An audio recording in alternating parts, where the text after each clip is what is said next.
Good afternoon, everyone. You know, it is such a delight to be here and share some thoughts on river cruising. Particularly, and they asked me today not to talk about product, because you'll hear all about it tomorrow, but they asked me to talk about what are the key differences between ocean cruising. So very simply, how many of you have been on an ocean cruise? Right? I have an audience here who knows what they're talking about. How many have been on a river cruise? Brilliant. So you know that one of the greatest challenges you have is that a lot of ocean cruisers and a lot of tourists are saying, what is this thing called river cruising? And is it right for me? And as an agent, certainly you want people to come back again and again, whether it's on any one of the marvelous products you're going to hear about, not only today or experience tonight. But what is that life on board look like? How do you set those expectations for those clients?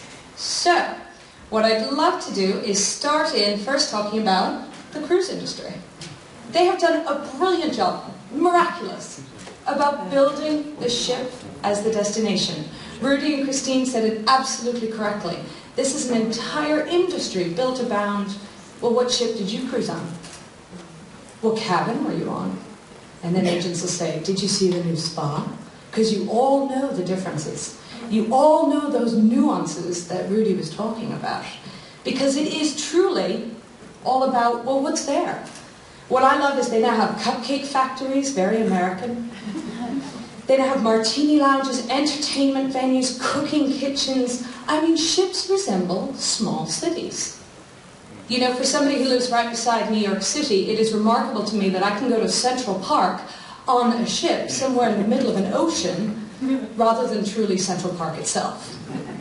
This is, one might say, a destination in the sky. Does it matter where you cruise? Yes. But do they focus first on the ship? Absolutely. No question. So what happens with that client's holidays? Well, that client is skewed towards an onboard experience. Their mindset is, what did I do on board?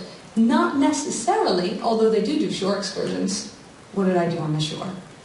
Because the obvious part is to take something from a river cruise or an ocean cruise takes twice as long to get into the destination as it does for river. So let me explain. So, there's a big mind shift to river cruising. And what is that? Customers are curious, what's going on? How is it that I can cruise on a river? Is it the same? Everybody talks about the ships. Everybody talks about amenities. But what's my onboard experience like? For me, river cruising is the perfect marriage between escorted touring and ocean cruising. It's right in the middle. It affords somebody the opportunity to do what they might find very attractive about escorted touring. Shore excursions, rich, in-depth cultural exploration into the destination that they visit. And ocean cruising, unpacking lives, having amenities on board, building a club-like atmosphere on that ship. So if you remember one thing, and I think Rudy said it first, it is that the destination is the destination for any river cruise company. What's the beautiful part is that the ship and the onboard amenities and everything that we offer should be a complement to that destination. And I think Alma showed it very well when they showed you the differences between what a Mekong cruise might look like, what an African cruise might look like, and what a European cruise might look like. Again, the ships are meant to complement that destination. So again, let's jump into what is it about these river cruise ships? Are they all going to be sort of the same size? They are. And why is that? Well, enter European waterways. And I'm not going into every waterway, but I'll just talk about Avignon or Regensburg in this case. These are the most beautiful areas. We're in an area of Amsterdam where historically, culturally, everything has grown up around the river. Trade routes, political routes. And then what happens? Well, these rivers are fixed. Length, depth, height, because of these beautiful stone bridges. Anyone who's sailed knows that the Degendorf Bridge can be a dirty word, depending on what level of the water is for any river cruise operator. Because we can't move it.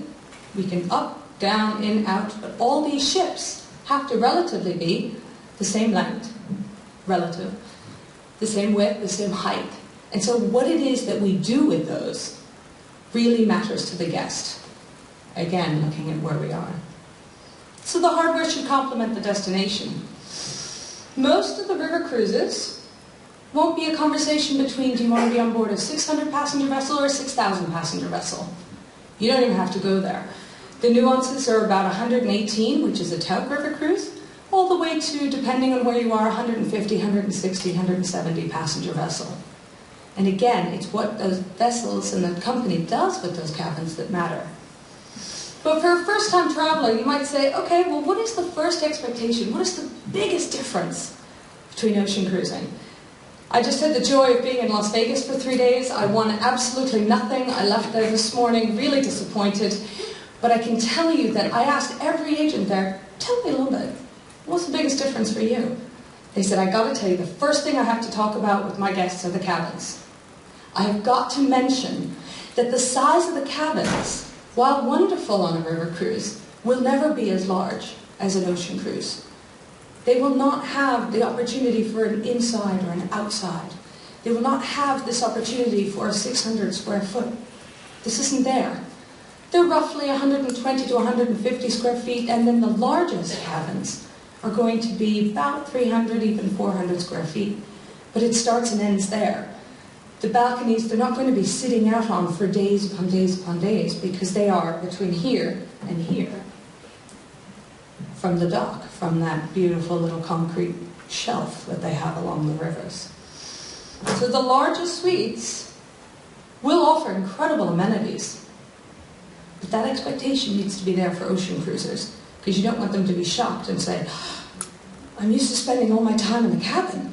What is this river cruise thing? And we'll say again, the ship is not the destination. Your cabin should be incredibly appointed. And Rudy has said it right, the differences that the river cruises offer in the last 3 years are incredible. And you will experience that tonight. But the room isn't there. And for Americans especially, that's a big deal. They like big things all the time, you know, big cars, big everything. But all the companies today have really worked miracles to do different things with the spaces. Do different things so that basically your river cruise can be an incredibly comfortable experience, can be an incredibly insightful experience to the destination. Can even offer bathtubs. That's a big deal to some people. And I know for ocean cruises, it's like, oh, go on, bathtub. So, what is it that we do? What is life really like on board? Well, the way I like to describe it, it's a very intimate club-like atmosphere. There's a lot of guests, there's a lot of opportunities to do things. Everybody will generally offer the chance for people to get together simply like a group, a club. Your own different areas that you go to. In the US, it would be a country club or a golf club. Right, you're on there about 100, 150 people. Some of them you'll love, some of them you won't love. There is plenty of room for everybody to be on board. Plenty of areas to walk around. But for the most part, it's also a very intimate experience. People fall in love here. They fall in love with the destination. To cruise down the Rhine and the Moselle and see these beautiful castles. I mean, they are just so intimately involved in that. A couple can really get away. But yet they are literally sharing that destination at all times. It's not about being right there in the middle of the ocean. Everybody offers massage, fitness, spa, you name it. And it's pretty cool to see people doing yoga right on board a ship as they're walking by, and everybody else on the canals are obviously running and walking with their kids in the morning. Tons of different things. Tons of bicycles that we talked about. But again, this isn't an on-board spinning room. This is not an on-board exercise class. This is a great opportunity to get off the ship, get on a bike, and experience some of the fantastic canals that are available not only in Europe but all over the world. Quiet reading, contemplation, different alternative dining, cordials with friends, taking photography. There's something there literally for everyone. Dining and cuisine, of course, is a huge matter, and I'm glad that everybody has brought it up, because what happens when you have a very intimate atmosphere? The customer today is demanding exactly what they have at home, and that is better food. Sophisticated food choices. We're all watching those food programs, and everybody is inviting friends over to try and outdo each other for the dinners. My call is in January. I have to outdo my friends who just served this crazy lamb shank. I don't know how I'm going to do it. Anyone have a recipe, let me know. But our friends are out there, they're reading about wine. They're reading about food. Customers today are not okay with just one thing versus another. So on every ship you will generally find a formal seating with an a la carte dining experience. Generally you might find an alternative dining experience. For Tauck, that's a full restaurant of about 24 passengers, but what I loved was the chef table on the Alma waterways as well. Lots of different things. You'll find in-cabin service. You'll find coffee, tea, espressos, specialty coffees, snacks throughout the day. But you'll also find buffets. So there's a real combination between everything that's on board. Again, it's designed to be there for the individual. A lot of what people do also tends to be themed lunches. The Bavarian lunch with beer and bratwurst. They tend to do parties on board. We tend to bring wine on board. We tend to do an awful lot of things to energize that destination, but also, again, back to my point, link the onboard experience with the destination. That's very, very important. So sometimes, folks also like to have that bar experience on board. Everybody loves it. And entertainment. What is entertainment like? A lot of different companies out there approach it differently. Some bring DJs on board. Most times you'll find a piano player in the lounge atmosphere. It's a very jazzy lounge towards thing, kind of a neat conversation piece. They'll also bring a lot of different groups. This actual group is from Amsterdam itself. Tauck brings them on board because we thought it'd be a great way to fill the evening just before dinner, have a nice cocktail hour. Many times people will simply sit around and enjoy themselves, or they'll decide that they'll be on top deck, or they'll still be out biking. Again, it's not a regimented one thing for everyone, because you are so close to that destination. That customer often decides what part and what activity they want to choose to participate in. I do know that there are a lot of pre-scheduled opportunities to meet local experts and local guides. We bring people on board as much as we bring guests off board. We also have a great opportunity for DJs. Scott and I were talking about that. We had this crazy DJ on the Tauck thing. He was from Germany and decided we could only listen to German soccer music, which was really interesting. Crew games, theme evenings, all these things that maybe guests have done before on an ocean cruise. It's just done sort of in petite, in little miniature. No Cirque du Soleil performances on top. There just isn't. But it doesn't mean that people don't have a really wonderful time and that there are little subtle differences. But you gotta set those expectations first. Because if you go from somewhere that looks like Central Park to a river cruise, you might think you just went from the Twilight Zone to one area. And you've got to set those up.